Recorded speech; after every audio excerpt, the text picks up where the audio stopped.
तो Spiderman brand new day हम ये देख के आ चुके हैं भाई। तो इसके बारे में थोड़ी चर्चा कर लेते हैं। उससे पहले मैं 2 शब्द अपने थिएटर वालों के लिए कहना चाहूँगा। क्या घटिया 3D के चश्मे दिए थे और क्या वाहियात 3D वाला एक्सपीरियंस था भाई। लिटरली में पूरा मूवी जो है ब्लैक एंड व्हाइट टाइप का और लग रहा था पूरी मूवी नाइट में शूट हुई लग रहा था। लिटरली में पता नहीं मार्वल है कि DC है, समझ में नहीं आ रहा था, लेकिन फिर भी हम जैसे तैसे करके मूवी को देखा। और आइए थोड़ा चर्चा कर लेते हैं। मैं पूरे मूवी देखने के बाद एक ही शब्द कहना चाहूँगा, ये मजा नहीं आ रहा है। हाँ, मोदी जी को लगा दिया मैंने, क्योंकि भाई लिटरली में मैं जो एक्सपेक्टेशन रख के गया था 2021 वाला स्पाइडरमैन नो वे होम टाइप का, कि भाई क्या ही लेवल के इन लोग दिखा देंगे करके, लेकिन भाई उस लेवल पे नहीं जा पाए।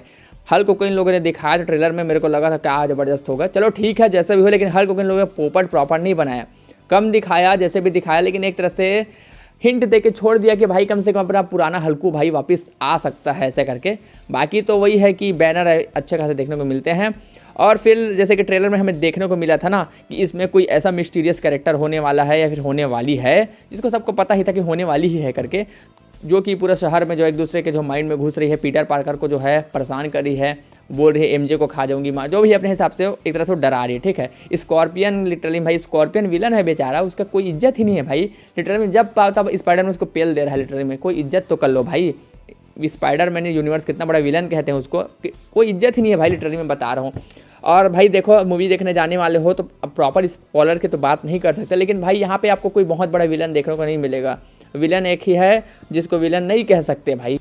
सबसे बड़ा इसमें हाईलाइट था वो ये था कि पीटर को उसके ऑर्गेनिक वेब मिलने वाले हैं, पीटर 2 मतलब हमारे टोबी भैया के जैसे। और ये सब लोगों को पता था, ट्रेलर के शुरुआत में ही देखने को मिल जाता है कि पीटर को ऑर्गेनिक वेब मिलने वाला है करके। फिर वो जो है उसमें उसको म्यूटेशन होने लगता है, उसका दिमाग आउट ऑफ कंट्रोल होने लगता है, क्योंकि उस पर बहुत ज़्यादा दुख है, दर्द है, डिप्रेशन है। और होगा क्यों नहीं भाई, दुनिया अकेला घूम रहा है लड़का भाई, हम खुद एक्सपीरियंस करके इस चीज़ को हम बता सकते हैं कि भाई लिटरली में वो इतना अकेला था कि उसको डिप्रेशन हो रहा था, एंग्जाइटी हो रहा था, इसलिए जो है उसका म्यूटेशन होता है, DNA चेंज होता है। और साथ ही साथ में उसको बताता है उसका यही कि जो मकड़ी था ना, मकड़ी होता है वो अपने जो है युवा अवस्था में जाता है तो उसमें बहुत सारे चेंजेस होते हैं। वैसे सेम टू सेम हमारा स्पाइडर बॉय जो है वो जो है अब स्पाइडरमैन बन चुका है, तो इसलिए उसमें भी बहुत सारे चेंजेस हो रहे हैं। अब उसको ऑर्गेनिक वेब मिल चुका है और लिटरली में जब उसको ऑर्गेनिक वेब मिलता है ना, तो उसकी आंखें जो पूरी की पूरी काली हो जाती है और एक तरह से वो हल्क के जैसा आउट ऑफ कंट्रोल हो जाता है। इसी को वो जो है रोकने के लिए बैनर के पास जाता है कुछ सोल्यूशन के लिए। अब मैं पूरी कहानी यहाँ पे बता नहीं सकता, लेकिन यहाँ पे एक अननोन विलन है जो कि साइकोलॉजिकल है, जो कि एक तरह से सभी के जो है टेलीपैथी बोलो या फिर उसको क्या बोलते हैं, टेलीकिनेसिस जो भी बोलते हैं, कि माइंड में घुस घुस के जो है एक तरह से सबको कंट्रोल कर सकता है या सकती है, आप पता लगा लेना मूवी देख के। और यहाँ पे पीटर भैया के माइंड में वो नहीं घुस पा रहा है, जो भी वो प्राणी है वो, तो इससे जो है पीटर पार्कर को लड़ना है। मतलब यहाँ पे कोई स्पाइडरमैन यूनिवर्स का मेन विलन देखने को नहीं मिलेगा आपको। मुझे लगता है ये जो है मार्वल ने जो है इसीलिए बनाया था कि स्पाइडरमैन को जो है आगे के लिए बिल्डअप दे सके। अगर हल्क और स्पाइडरमैन की फाइट की बात करें तो ये फाइट ठीक ठाक था जैसे भी था, मैं इसलिए अच्छा लगा मेरे को, कम से कम हल्क का प्रॉपर इन्होंने कटवाया नहीं है। दोनों के बीच जो फाइट होता है उसमें हल्क बुरी तरह से पिटता नहीं है, कम से कम मेरे को देख के अच्छा लगा। लेकिन हल्क को हम और देखना चाहते थे, पता नहीं आगे इन लोग दिखाएंगे कि नहीं दिखाएंगे। एक हिंट दे के छोड़ दिया है कि अपना लिटरली में जो हल्कू भाई है 2012 वाला सैवेज हल्क वो वापस आ चुका है। जैसे कि ट्रेलर में दिखा दिया गया था कि पीटर जो अपने दोस्तों से फिर मिलता है, लेकिन एक अननोन टाइप का मिलता है, साथ ही साथ में वो अपनी गर्लफ्रेंड को किसी और के साथ देख रहा है। तो भाई बहुत दर्द होता है भाई, पीटर भैया मैं समझ सकता हूँ। और साथ ही साथ में पीटर भाई अकेले हैं दुनिया में, तो भाई ये चीज़ें हम समझ सकते हैं, दुख कैसा लगता होगा करके, बहुत बुरा लगता है। लेकिन क्या कर सकते हैं, अच्छे काम करने के लिए अकेला ही खड़ा होना पड़ता है, यही स्पाइडरमैन करता आ रहा है हमेशा से।